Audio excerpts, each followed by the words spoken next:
할렐루야. 아멘. 할렐루야. 우리 옆에 계신 분들 한번 인사합시다. 사랑합니다. 축복합니다. 네. 자, 우리 앞뒤로도 한번 인사합시다. 사랑합니다. 축복합니다. 근데 이 사랑합니다 이 말 참 어색하죠, 그죠? 잘 안 됩니다. 참 마음은 이제 진짜 사랑하는데 우리가 표현하는 게 참 쉽지가 않죠. 저는 이 참 한국 사람이라서 그런지 모르겠는데 참 부러운 것 중에 하나가 뭐냐면 이렇게 따뜻하게 이렇게 안아주는 거 있잖아요. 외국 사람들은 참 이 편안하게 이렇게 잘 하는데 우리는 참 그게 어려운 것 같아요. 이렇게 안아주고 이렇게 터치하고 이런 것들 보면 축구 경기 보면은 손흥민 선수 나오는 축구 경기뿐만 아니라 모든 축구 경기를 보면은 그 축구 끝나고 나면 선수들이 다 이렇게 돌아가면서 안아요. 서로 안고 수고했다 하고 뭐 잘했든 못했든 뭐 잘했다 하고 뭐 이렇게 서로 하는 참 좋은 풍경인 것 같아요. 그래서 우리도 좀 이렇게 좀 한번 안아볼까? 갑자기 막 뜬금없이 안으면 좀 이상하고 그러니까 그죠? 그래서 이게 좀 문화가 좀 이제 앞으로 조금 좀 더 이렇게 우리가 좀 표현하는 문화가 돼야 안 되겠나? 잘했다 하면 잘했고 이제 잘한 거에 대해서 잘했다 좀 진짜 좀 칭찬도 많이 해주고 못한 걸 또 따지진 마시고 그건 좀 뒤에서 우리가 또 새롭게 개선할 점을 생각해야 되고 그런 문화가 좀 만들어졌으면 좋겠다 싶습니다. 저도 경상도 사람이 잘 안 되는데 한번 노력해 봅시다. 그죠? 예, 그런 의미에서 우리 옆에 계신 분들 한 번 더 바라보면서 혹시 여자분들 남자분들 계시면 한번 같이 한번 딱 한번 안아주시면서 사랑합니다, 축복합니다. 자, 시작.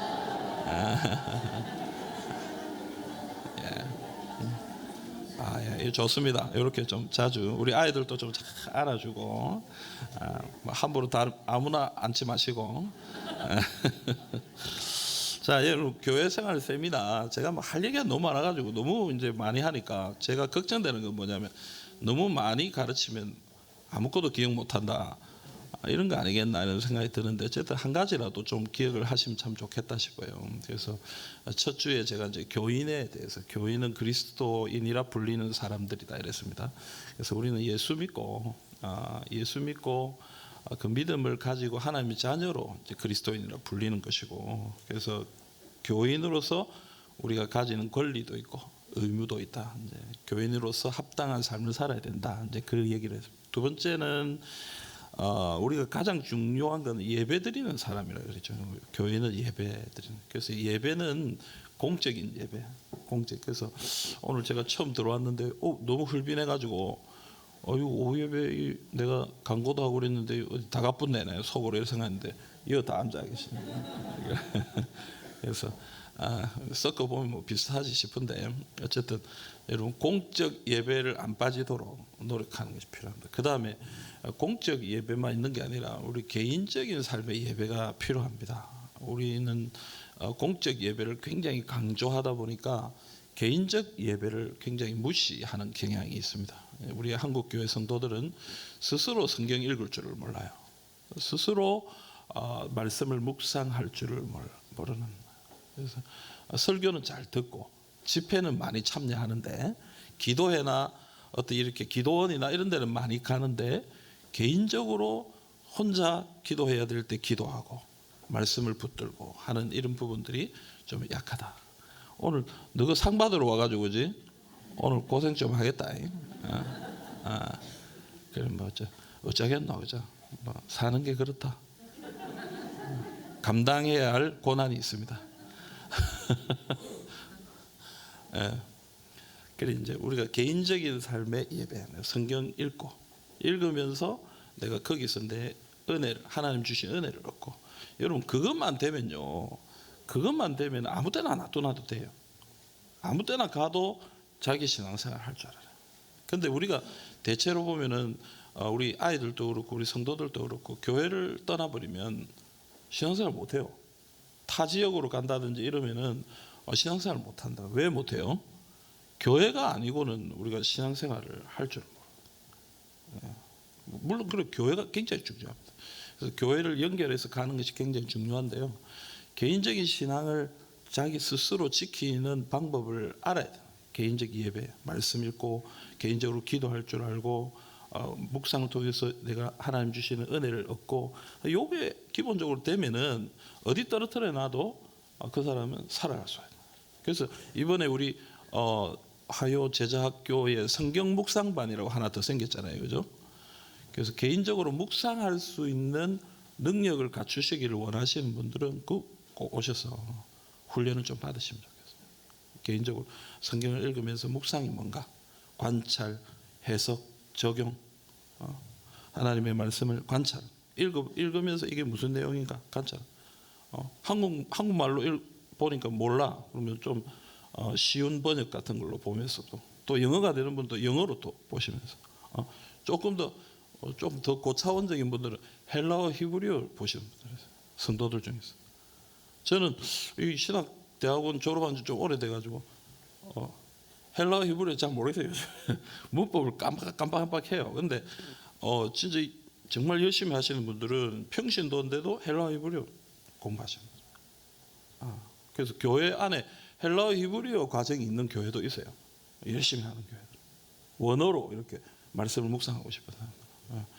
뭐 그렇게까지는 권장해 드리고 싶지는 않고 어쨌든 여러분 말씀 묵상을 개인적으로 해야 됩니다. 이게 이제 예배드리는. 오늘 이제 우리가 함께 나누고 싶은 것은 이 질서에 대한 얘기예요. 우리 교회 성도들은 다른 말로 하면 질서를 지키는 사람이다. 우리는 질서 있는 공동체고 질서를 지키는 사람이다. 자, 여러분, 질서는 어떻게 지켜지는 것일까요? 질서는 어떻게 유지가 될까요? 우리 대한민국 헌법 제2장에 보면은 국민의 권리와 의무라고 되어 있는데 거기 보면 제10조 우리가 잘 행복을 추구할 권리를, 모든 국민은 행복을 추구할 행복 추구권이라는 거예요. 11조에는 평등권, 모든 국민은 법 앞에 평등하다. 12조 모든 국민은 신체의 자유를 가져. 우리는 이런 자유를 가지고 권리가 있어요. 여기 보면 뭐 무슨 권리 쫙 나오는데요. 그런데 이런 것들이 무엇으로 정해지는가? 어떻게 그러면 이런 거 어떻게 규정하고 어떻게 해석하고 어떻게 하는가? 거기 그 헌법을 쭉 읽어보면 제일 많이 나오는 말이 뭐냐면은 여기 보면 법률로 정한다, 법률로서 보호한다, 법률이 정하는 바에 의하여, 법률에 의한 이런 모든 자유와 권리, 의무 등을 규정하고 정리하는 건 뭐냐면 법률이에요. 법이 그것에 대해서 규정해 놓고 그 규정 안에서 우리가 질서를 지켜가는 것이죠. 그래서 교회도 마찬가지예요. 오늘 우리가 읽은 말씀 40절 말씀이죠. 14장 40절 우리 같이 한번 읽어봅시다. 모든 것을 품위 있게 하고 질서 있게 하라. 예, 우리는 모든 것을 품위 있게 해라. 여러분 성도는 품위가 있어야 됩니다. 아멘입니까? 뭐 큰 소리 치지 마라 그 얘기가 아니라 뭔가 좀 느낌이 품위가 있어야 돼요. 좀 다르다. 내가 어디 갔더니 어떤 분이 저보고 그래요. 목사님 좀 품위가 있어 보입니다. 그래서 욕입니까 칭찬입니까? 나이 들어 보인다 그 말이죠. 아니 그게 아니고 좀 있어 보인다. 어디 사장님처럼 보인대. 고맙습니다. 여러분 뭐 어떤 느낌인지도 모르겠으나 어쨌든 교인들은 좀 품이 있고 좀 매너가 있고 좀 여유가 있고 좀 그러면 좋겠어요. 세상 사람들처럼 막 이렇게 너무 그러지 말고 좀 품위 있게. 그리고 결정적인 중요한 뭡니까? 질서 있게 섬겨라. 질서 있게 해라. 이 고린도 교회는 복잡한 교회죠. 은사 사용에 있어서 막 싸움도 많고 분란도 많고 그러니까 이제 바울이 뭐라고 얘기하는 거예요? 질서를 꼭 지켜라. 질서를. 그래서 누가 방언으로 누가 예언하면 누가 그것에 대해서 예언을 해석하는 것을 반드시 해야 되고 방언을 하면 방언에 대해서도 해석해야 되고 이런 질서들을 꼭 지켜라. 이제 그 얘기를 하는 거예요. 교회는 질서가 있어야 돼요. 우리 교회도 마찬가지예요. 우리 교회가 건강한 교회가 되려면 질서가 있어요. 질서가. 자, 그런데 이 질서는 무엇으로 세워지는 것인가? 아까 세상은 법이라 그랬잖아요. 근데 교회는 무엇일까? 고린도전서 14장 오늘 본문 37절 말씀 한번 봅시다. 자, 오늘 뭐 오후에 잠도 오고 하는가 한번 읽어봅시다. 시작. 만일 누구든지 자기를 선지자나 혹은 신령한 자로 생각하거든 내가 너희에게 편지하는 이 글이 주의 명령인 줄 알라. 아멘. 이 글, 이 편지, 이 서신서를 말합니다.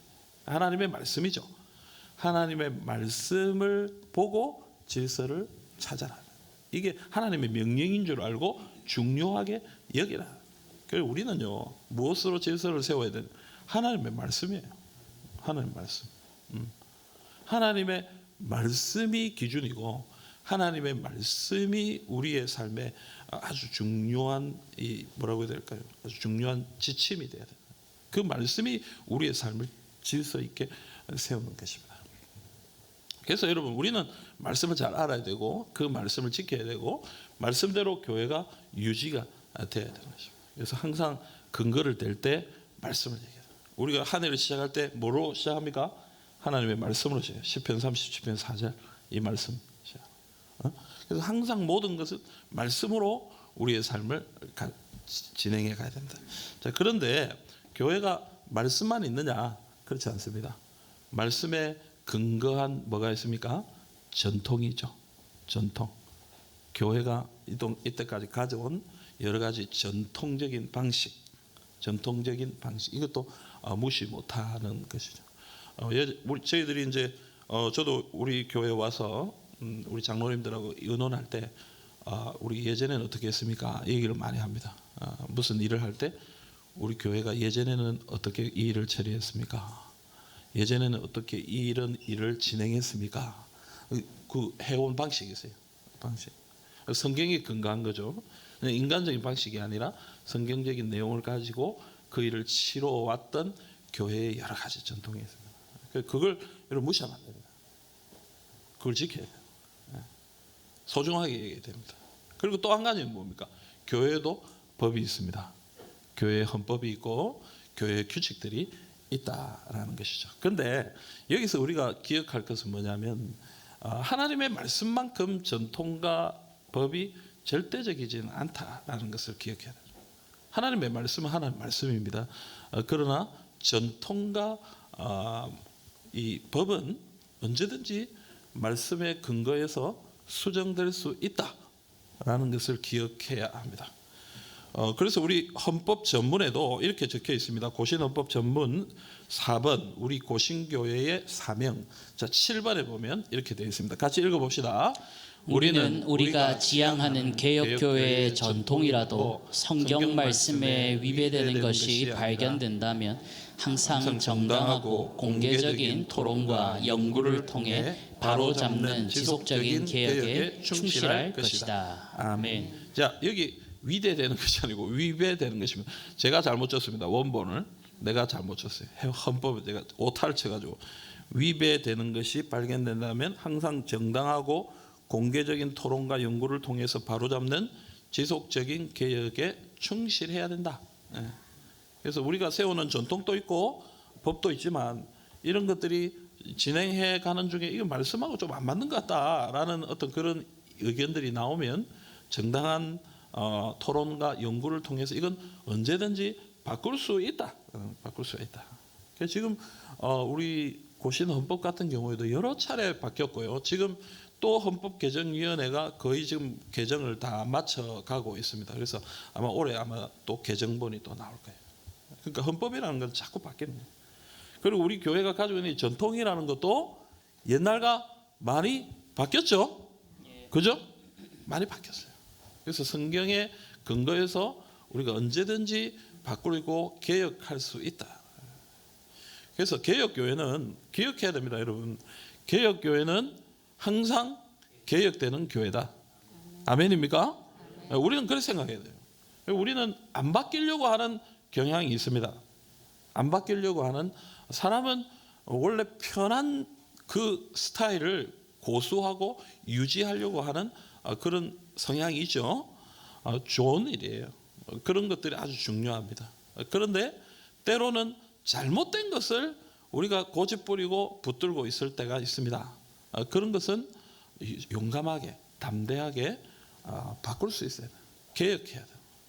그래서 제가 이제 우리 고신교단 참 좋아하는데 우리 고신교회를 참 좋아하고 또 고신교단의 목사인데도 때로는 조금 아쉬운 것 중에 하나 뭐냐면 우리 고신은 참 유지하고 지키는 것에 있어서는 막 어디 내놓아도 부족함이 없는 교단입니다. 그런데 변화하고 개혁하는 일에는 우리가 좀 느려요.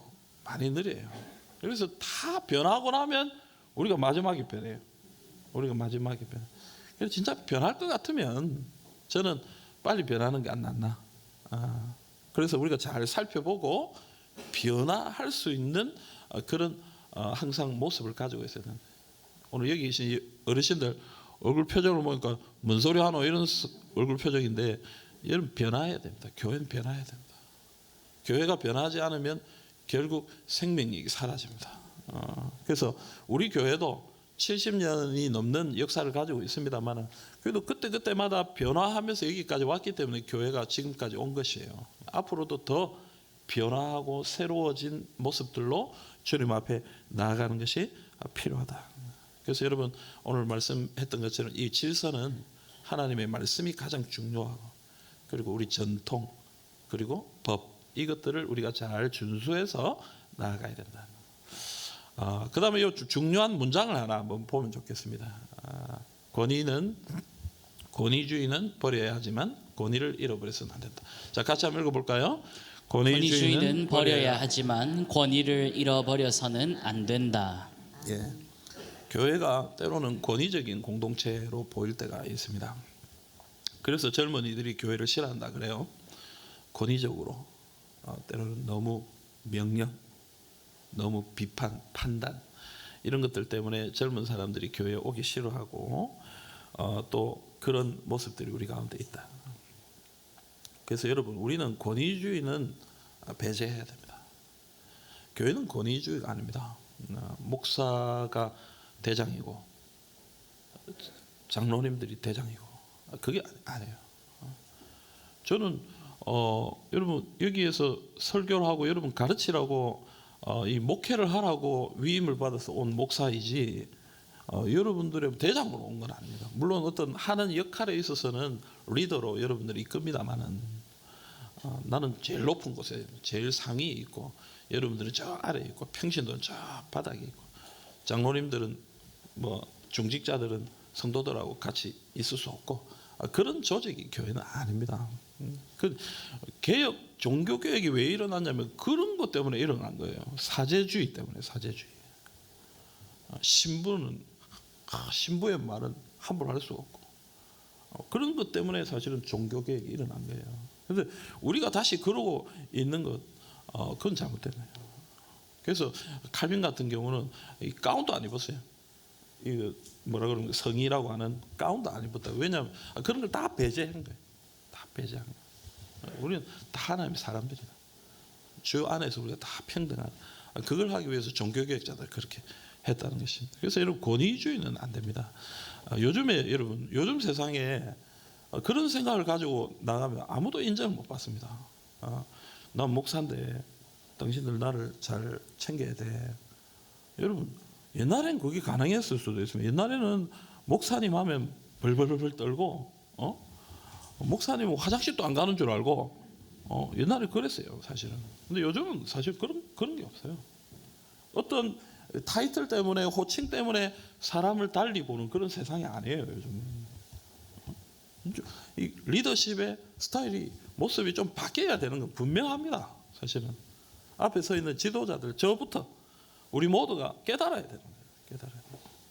근데 아직도 저도 사실 꼰대짓을 많이 합니다. 우리 부목사님들하고 같이 이야기하다가 갑자기 이야기 한참 하고 목양실에 저 혼자 돌아가서 있으면 아이고 그런 소리 괜히 했다 싶고 내가 왜 그런 소리를 하고 있었지 하는 그런 생각을 하게 될 때가 있습니다. 그러니까 여러분 권위주의는 우리가 버려야지만 진짜 권위는 지켜야 된다. 우리 교회 안에 하나님의 말씀의 권위가 살아 있어야 되고 권위의 라인이 살아 있어야 되고 그래서 하나님의 음성을 말씀을 듣고 그 말씀을 가르치고 그것을 붙들고 함께 나아가는 그런 권위는 교회가 살아 있어야 된다. 우리 젊은이들도 권위주의는 싫어해도 돼요. 그러나 하나님의 말씀을 가르치고 권위로 이렇게 이야기할 때 난 일단 그렇게 하기 싫어 하고 하는 그것 자체도 잘못된 거예요 사실은. 어른들의 말을 들을 줄도 알아야 되고 영적 지도자의 말을 들을 줄도 알아야 돼요. 서로가 변화해야 될 필요가 있다. 난 무조건 그건 싫어. 그것도 잘못된 거예요. 무조건 권위적으로 우리가 하는 것도 그것도 잘못된 거지만 교회 지도자들도 바뀌어야 되고요. 성도들도 그러나 영적 지도자의 말, 나를 사랑하는 누군가의 말에 대해서 그 권위를 인정하고 받아들이는 노력들도 교회 가운데 있어야 된다. 이건 중요한 거예요, 여러분. 이게 안 되면, 여러분 정말 이게 안 되면 아무것도 일어나지 않습니다. 아무리 설교회원들 뭐합니까? 그 말을 안 듣는데 아무 의미가 없는 거예요. 여러분들이 아무리 권면을 해봐야 그 말을 안 들어요. 자녀들이 안 듣는다고요. 밑에 젊은 사람들이 안 듣는다고요. 그러면 아무 의미가 없는 거예요. 그럼 들리도록 우리는 얘기해야 되고 그 사람들도 듣기 위해 노력해야 되는 거예요. 그 과정이 교회 안에서 이루어지지 않으면 교회는 결국 어려움을 당할 수밖에 없다. 여러분 꼭 기억할 수 있기를 바랍니다. 그래서 교회 권위주의는 버려야 됩니다. 우리 권위적인 모든 것 좀 버리면 좋겠습니다. 조심스럽게 말씀드립니다. 우리가 어른들부터 좀 나이 많으신 분들부터 우리가 권위주의적인 모든 것들은 좀 버리면 좋겠습니다. 그리고 우리 젊은 분들 그럼에도 불구하고 하나님이 세워주신 권위에 대해서 순종하고 존경하고 말을 듣고 노력하는 모습들이 우리 교회 가운데 있기를 간절히 소망합니다. 그래서 여러분 우리 교회를 이 다스리는 이 정치적인 형태가 있습니다. 뭐 여러 가지 있습니다만은 대표적으로 한 3가지 정도 이야기를 우리나라에 있는 이 정치적인 형태로 첫째는 감독교회라는 게 있죠. 그래서 교회 감독이 있습니다. 그래서 우리가 소위 교파로 말하면 감리교를 보면 거기에 보면 그 지역에 감독이 있습니다. 그 감독이 교회를 지도합니다. 그래서 교회도 마찬가지로 감독이 있어서 교회를 지도합니다. 그 다음에 저 끝에 보면 해중교회. 이건 이제 성도들 전체가 성도회의로 해서 교회를 이끌어가는. 뭐 예를 들면 심내교회 같은. 심내교회는 미국에서 좀 발달했잖아요. 그러니까 미국 쪽에서 성도들이 다 교인회, 교인총회, 우리로 말하면 공동의회 같은 그런 모임으로 그 안에서 다 결정하고 진행해 나갑니다. 이 2가지를 좀 이렇게 절충한 듯한 모습이 뭡니까? 장로교회, 우리 교회. 그래서 목사와 장로, 성도의 대표가 되는 장로들을 선출해서 그분들이 당회를 구성해서 교회를 지도하는 형태가 장로교회예요. 그래서 어떤 면에서는 우리 장로교회가 이쪽 저쪽의 어떤 장단점을 잘 이렇게 해석해서 만든 그런 좋은 정치 제도가 이런 장로교회가 아닌가 그렇게 생각합니다. 그래서 여러분 이 교회에서는 당회가 참 중요합니다. 장로님, 목사와 장로로 구성된 당회에서 대부분의 모든 일들이 결정이 됩니다. 어떤 분들은 그게 불만인 분들도 있어요. 목사와 장로들이 다 결정한다. 그게 장로교회입니다. 여러분들 그게 불만이면 다른 교단으로 가야 됩니다. 장로교회는 그렇게 하라고 장로교회를 세운 거예요. 성도들의 대표로서 장로님들을 세워서 그분들이 성도들의 의견을 수렴하고 그리고 목사와 장로들이 함께 당회에서 의논해서 결정하는 그게 장로교회다. 우리 교회도 지금 그렇게 하고 있습니다. 당회 때 어떤 얘기를 제가 목회적인 이야기를 하면 우리 장로님들이 고민해 보시고 그 다음에 또 모여서 의논할 때 그렇게 말씀하십니다. 우리 성도님들 중에 이런 의견이 있습니다. 성도님들이 이렇게 반응하는 모습들이 있습니다. 그럼 그걸 수렴해가지고 교회 결정하는 거예요. 그래서 여러분 당회는 장로교회 굉장히 중요합니다. 대부분의 모든 문제를 이 당회에서 다 결정합니다. 그래서 여러분들이 당회를 위해 기도를 많이 해주셔야 됩니다. 우리 장로님들 그리고 목사인 저와 우리 부목사님들을 위해서 여러분들이 기도를 많이 해주셔야 돼요. 그리고 앞에 세워진 우리 당회원들을 여러분들이 무시하거나 가볍게 여기면 안 됩니다. 교회 지도자들이기 때문에 가장 중요하게 우리 교회를 이끌어가는 사람들이기 때문에 여러분들이 아주 중요하게 여겨주시고 그분들이 잘 좋은 판단을 하실 수 있도록 여러분들이 옆에서 또 의견도 제시해 주시고 또 어떤 다른 잘못된 생각을 하고 있는 건 아닌지 또 확인도 해 주시고 그런 과정들이 교회 안에 있어야 되는 거예요. 그러니까 여러분 당회를 위해 기도 많이 해 주셔야 돼요. 제가 아는 한 목사님이 은퇴를 했습니다.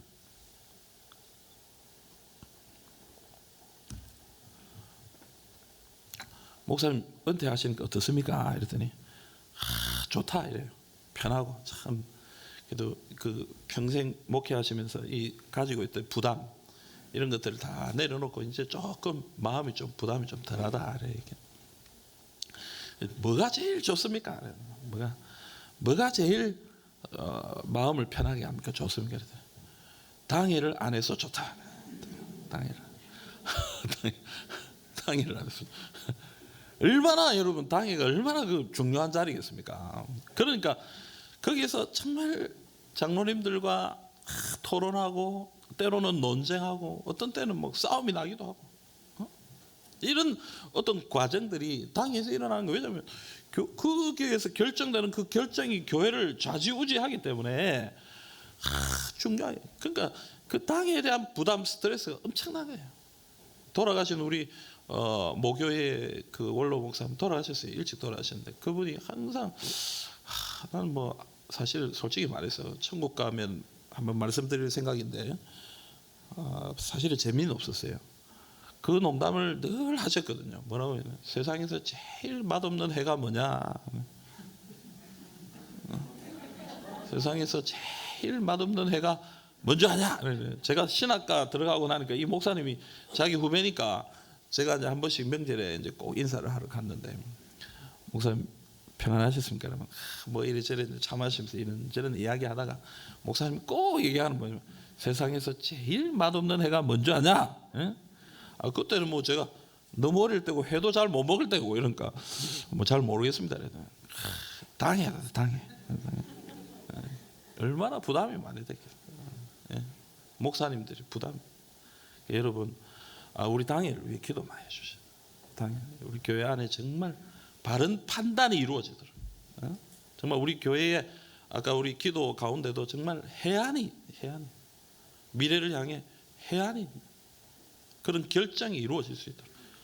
저도 그렇지만 우리 장로님들도 다 하나님의 뜻을 분명하게 분별하고 하나님이 우리 교회를 향하신 소원이 무엇인가 그걸 분명하게 발견하고 그래서 열심히 의논하고 열심히 결정할 때에 그 결정이 정말 우리 교회에 앞으로 50년, 100년을 좌우하는 그런 중요한 아름다운 결정이 될 수 있도록 여러분 우리 목사와 장로님들을 위해 여러분 기도해 주시고 당회를 위해 기도해 주시기를 간절히 소망합니다. 여러분 이 당회에서 처리하지 못하는 일이 있어요. 그게 뭐냐면은 당회가 제시한 사항 예결산 그리고 기본재산의 취득 처분 그리고 선거 이런 것들은 어떻게 합니까? 당회가 처리 못합니다. 이건 어떻게 돼요? 성도들이 다 모여서 공동의회 세례 교인 이상 이분들이 다 모여서 처리해요. 그 다음에 재정에 관련된 일은 어디서 처리합니까? 재직회에서 처리해요. 그러니까 여러분 이 교회 조직이 그래도 꽤 규모 있게 되어 있습니다. 그냥 당회가 목사 마음대로 장로 마음대로 교회가 이끌어지는 게 아니에요.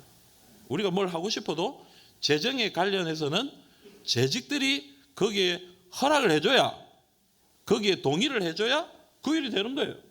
우리가 아무리 뭐 교회당 건축을 하고 싶어도 재직들이 거기에 대해서 우리가 재정을 허락합니다. 우리가 그렇게 하겠습니다. 라고 마음이 안 모이면 교회당 건축 못하는 거예요. 교회 일을 하고 싶어도 성도들이 합의를 안 해주면 안 되는 거예요. 그러니까 여러분 교회 정치라는 건 교회 체제라는 건 이렇게 참 합리적으로 되어 있다라는 걸 여러분 꼭 기억하시길 바랍니다. 세상 사람들은요 목사가 다 해먹는 줄 알아요. 제가 다 해먹는 줄 알아요. 그리고 헌금 들어온 거 싹 다 내가 가져가고 그러면 벌써 제가 얼마나 부자가 됐겠습니까? 우리 교회가 그래도 제법 헌금 1년에 얼마나 많이 나오는데요. 그게 지금 벌써 한 5년, 4년 넘었으니까 얼마나 많이 부자가 됐겠죠. 여러분 안 그렇습니다. 교회는 그렇게 진행됩니다. 그러니까 여러분 이런 조직이 서로를 이렇게 하고 있다라는 사실을 기억하고 여러분 교회가 아주 톱니바퀴가 이렇게 이가 맞아가듯이 우리 교회가 철저하게 잘 굴러갈 수 있도록 여러분들이 적극적으로 참여해 주시고 또 관심을 가져주시고. 그러니까 여러분 여기서 중요한 게 뭐냐면요, 재직회 하자는데 20명 앉아가지고 재직회 하면 그러면 어찌어찌 우기면 내 마음대로 할 수 있어요. 그 20명 앉아 있으면 대충 뭐 그런 거 있거든요. 회의법에서 또 동의 제청 하고 나면 가시면 하십시오. 아니면 아니십시오. 그럼 빨리 넘어가 버려요. 아니요 하지 말라고. 가시면 하십시오. 아니면 됐습니다. 통과했습니다.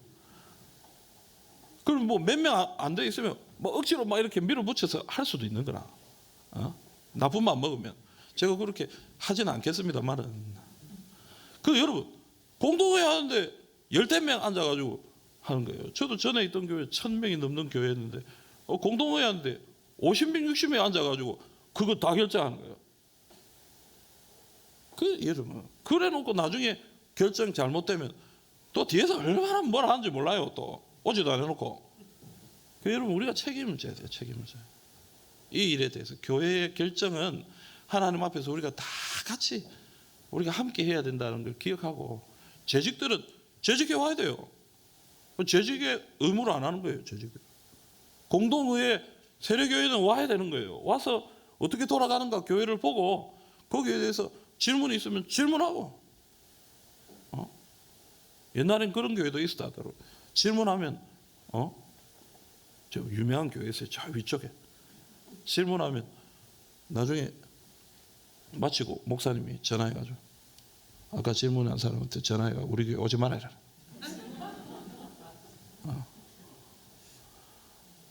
그런 교회 있어요. 진짜 실제로. 그래 질문하지 마세요 여러분. 아이고 저는 그래 안 합니다. 질문하고 뭐 알고 싶으면 질문해. 근데 너무 시간 많이 가도록 쓸데없는 질문하지 마시고 진짜 중요한 질문은 우리가 같이 나누고 의논을. 여러분 우리가 교회를 위해서 그래 마음 모아야 돼요. 아멘입니까? 여러분 꼭 중요하게 생각해요. 우리 재직들 그리고 세례교인들 교회에 관심을 가져야 돼요. 관심. 아이고 뭐 알아서 해서 아니요. 우리가 같이 마음을 모으고 그렇게 주님 앞에 당회는 당회대로 재직회는 재직회대로 공동회는 공동회대로 다 역할이 있으니까 우리가 그 일을 최선을 다해 감당할 수 있도록 그렇게 해 나갈 수 있기를 간절히 바랍니다. 자 여러분 몇 가지 좀 중요한 이야기를 좀 뭐 소소한 이야기입니다만 요 몇 가지만 하고 오늘 좀 간단히 마치겠습니다. 여러분 교회는 반드시 임명 절차를 거쳐야 됩니다. 봉사자들을 세울 때에 제일 중요한 거는 교회에 등록 교인이어야 되죠. 교회에 등록이 돼 있어요. 우리 교회는 방문 한 번 하고 두 번째 출석을 하면 등록을 시킵니다. 그냥 한 번 왔다고 등록 안 시킵니다. 물론 특수한 경우에는 그렇게 하기도 합니다. 근데 기본적으로는 방문, 등록, 그리고 등록한 후에 새가족 교육을 반드시 받아야 됩니다. 누구든지 뭐 직분자든지 어떤 사람이든지 새가족 교육을 받도록 노력을 합니다. 안 되는 경우도 있긴 있습니다. 그런데 되도록이면 하도록 그렇게 합니다. 그래서 학습 세례 받아요. 그래서 봉사를 하려면 반드시 최소한 세례는 받아야 되죠. 그죠? 세례는 받아요. 찬양대 섬기려면 세례는 받아요. 세례 이상이에요. 교사를 하려면 최소한 세례는 받아야 돼요. 근데 교사를 하려는데 세례만 받아가 되겠습니까? 아이를 가르치고 뭔가 하려면 조금 더 내가 훈련을 받고 준비되어야 교사가 되겠죠. 그래서 지금은 제가 뭐 이렇다 얘기를 안 합니다만은 앞으로 조금 더 구체적으로 그런 기준들을 좀 이야기하려고 합니다. 최소한 세례 입교는 돼야 되겠고 교사들은 최소한 제자반은 해야 되지 않겠나. 제자반, 기초 제자반 담임 목사랑 같이 기초 제자반도 안 하고 교사를 하는 것 자체가 좀 순서가 안 맞다 이런 생각이 듭니다. 그래서 지금은 뭐 우리가 강제적으로 적용 안 합니다만은 앞으로 그것에 대해서 조금씩 좀 적용을 해 나가려고 합니다. 직분자들도 마찬가지예요. 직분자들 담임 목사하고 같이 성경 공부 한번 안 해본 사람들이 직분자로 세워지면 잘못된 거예요. 잘못된. 이미 직분을 받으신 분들은 이제라도 저하고 공부하셔야 돼요. 공부하셔야 돼요. 제 마음이 어떤 것인지, 제가 어떤 생각을 가지고 있는지 저하고 같이 이야기 좀 나눠야 되지 않겠습니까? 그래야 여러분들과 함께 협력하지 않겠습니까? 응? 여러분들이 적극적으로 하셔야 돼요. 적극적으로.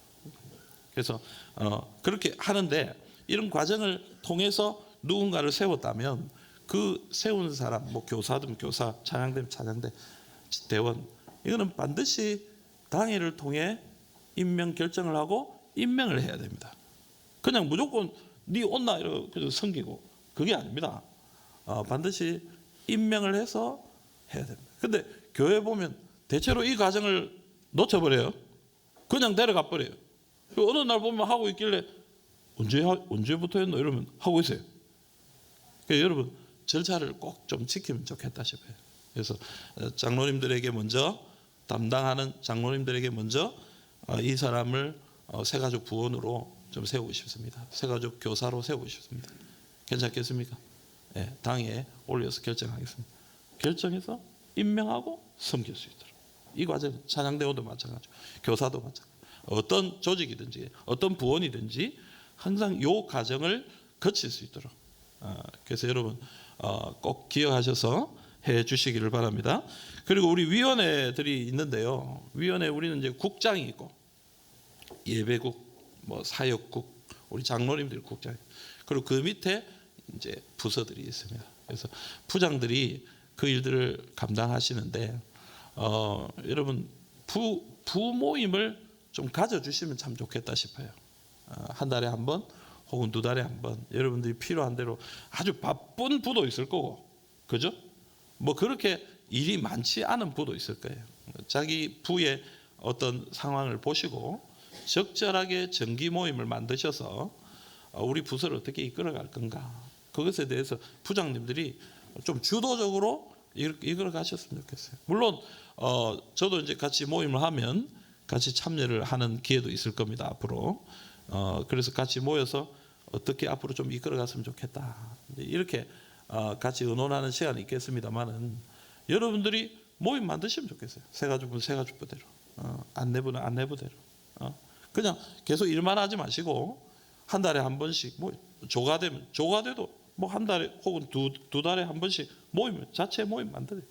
모여서 기도도 하고 연습도 하고, 또 그 뭐 장례식 때 이렇게 해가지고 좀 뭐 이렇게 찬조를 받은 게 있고 하면 또 같이 식사도 하고 교제하면서, 그런 식으로 자꾸 교회 모임들이 많아져야 된다고 저는 그렇게 생각합니다.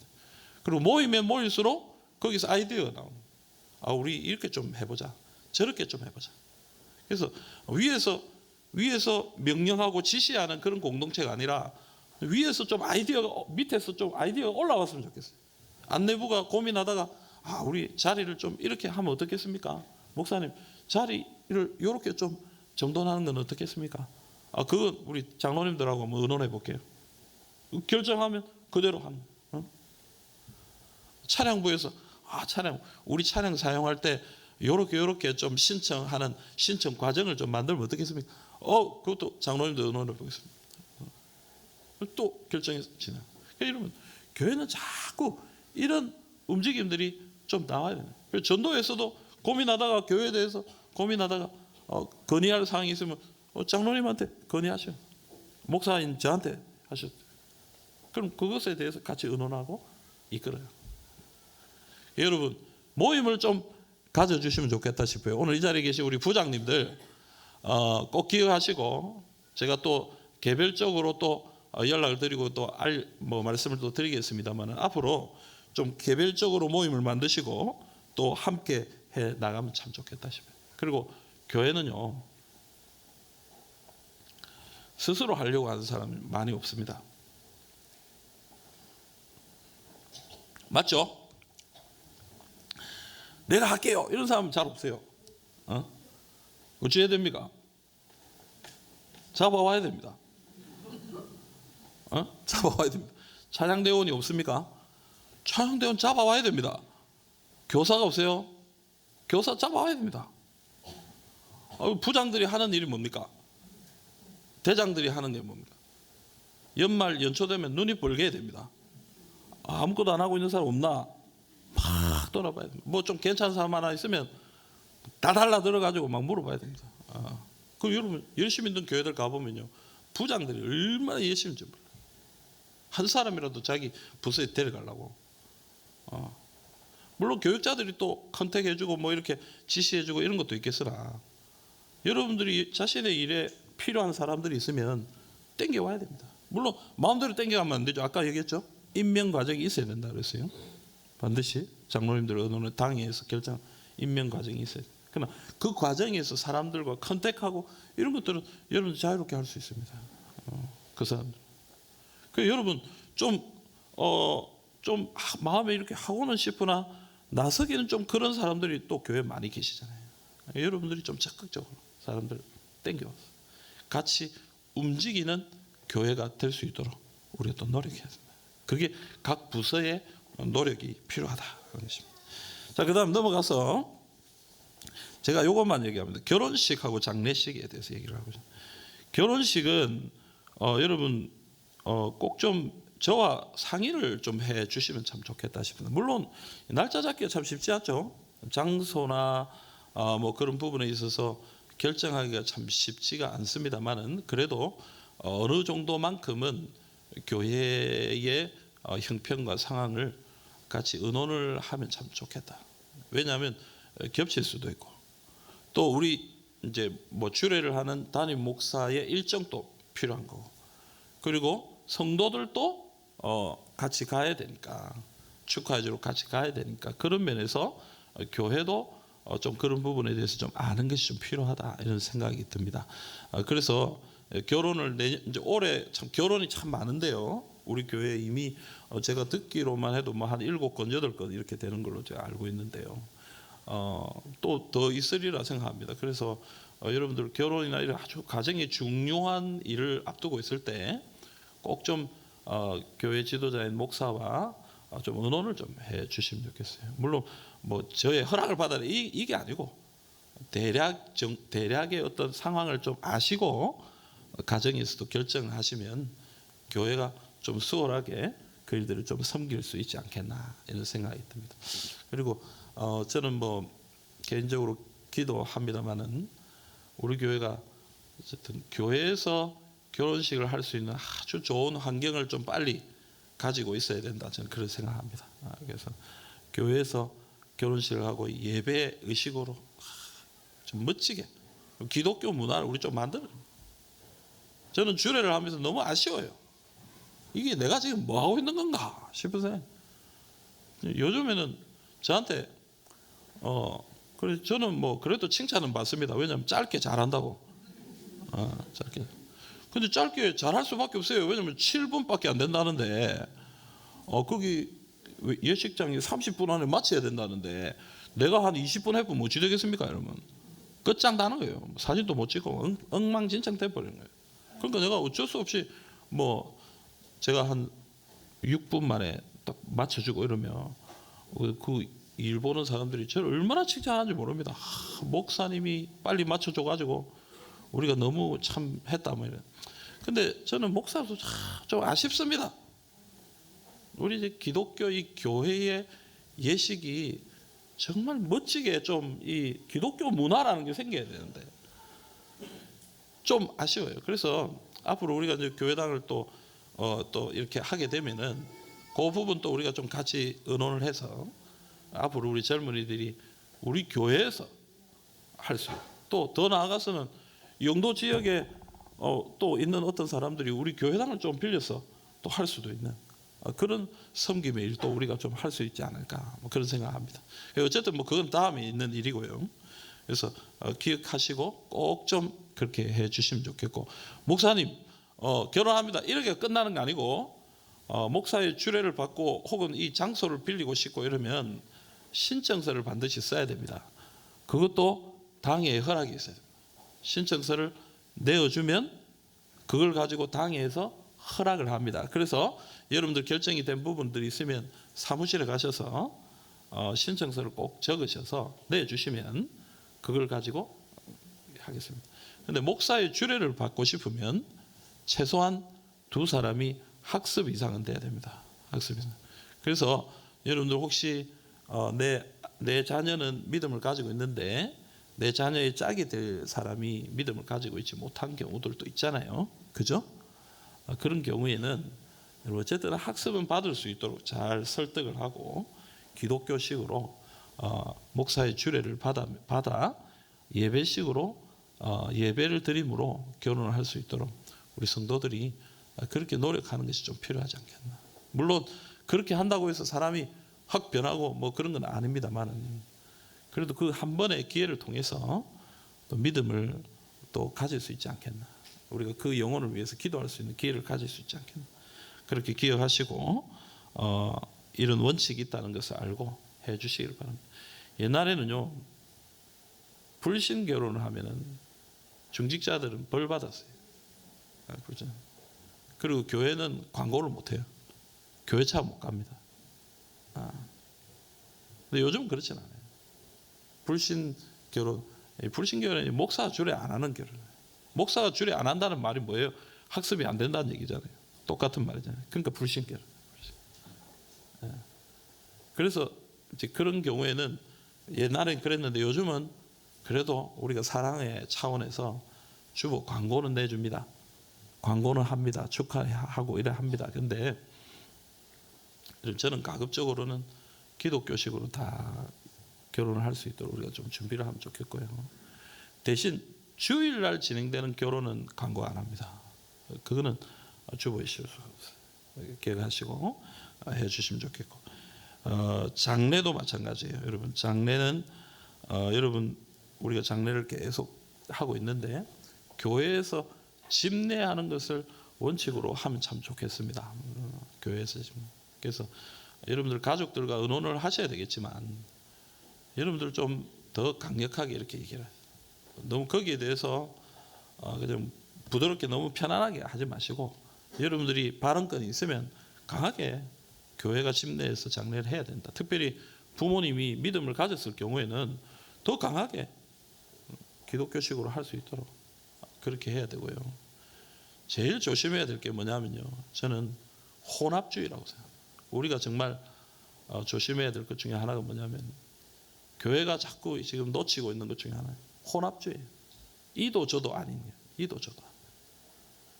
교회가 집례를 해서 기독교식으로 하는데 제사 음식을 차려놓고 떡 있어요. 향을 떡 피워놓고. 그건 안 돼요. 원래 예전에 목사님들은 향 피우고 제사상이 있으면 그 예배도 안 드렸어요. 들어가지도 않아요.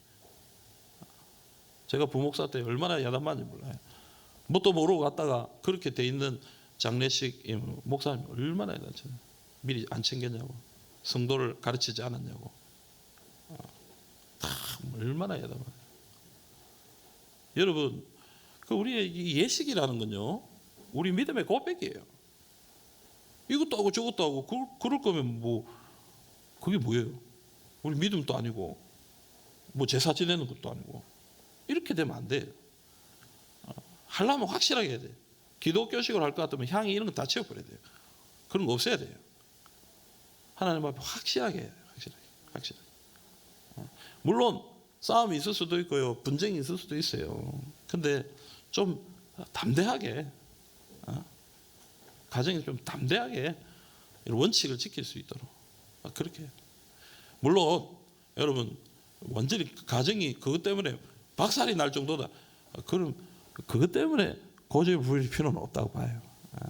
뭐 그렇게까지는 안 해도 된다고. 그러나 여러분 할 수 있는 범위라면 확실하게 방식을 결정하는 것이 좋다. 무슨 말인지 이해가 됩니까? 예, 꼭 기억하시면 좋겠어요. 꼭 기억하시면 좋겠고요. 그리고 주일이 있다고 해서 주일날 발인하는 경우들이 있어요. 우리 성도들 중에. 여러분 주일은 발인이 안 됩니다. 그렇게 하면 안 돼요. 주일을 피해서 4일장이라도 하겠다는 그런 마음이 우리에게 있어요. 우리 일은 너무 많이 무너져요. 너무 많이. 아니면 이틀장이라도 돼요. 빨리 토요일날 끝내야 돼요.